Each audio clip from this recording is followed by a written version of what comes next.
Kaixo lagunak! Kaixo, arratsaldeon. Ze ote da gaur belatzek marrazten duena?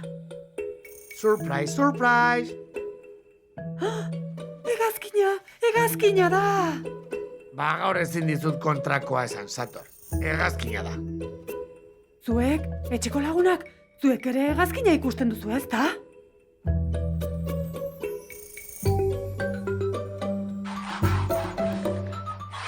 Esta txarra izan arren, gaur lehendabizikoan asmatu dut.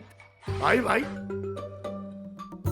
Nereak sekulako beldurra dio hegal egiteari ez da? Bai, ez da hegazkin horretan egonen. Zenbat gauza ikusiko diren handik goitik. Bai, txoriak adibidez. Oheak. Nola ikusiko duzu ohe bat egan asto? Lo egiteko ohe bat ez, Sator. Objektu hegalari ez ezaguna. Hau da, estralurtarrak. Ontxo.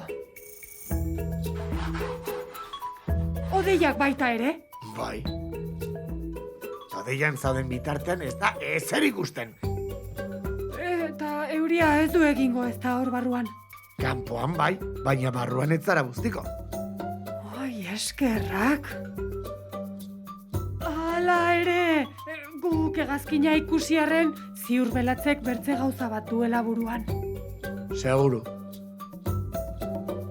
Orain dator sorpresa, Zer da hori?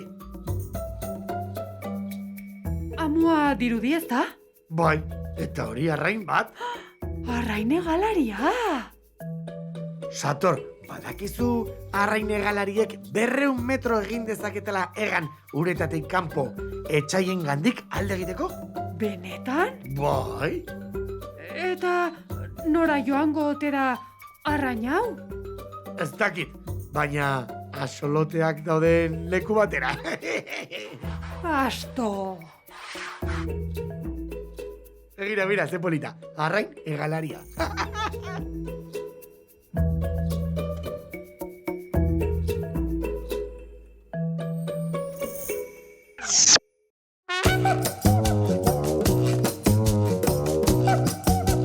Gogoratu, astelehenetik ostiralera, saio berriak ETB Irun. Bideo guztiak ikusteko, saioaren webgunean sartu edo 33ren aplikazioa deskargatu.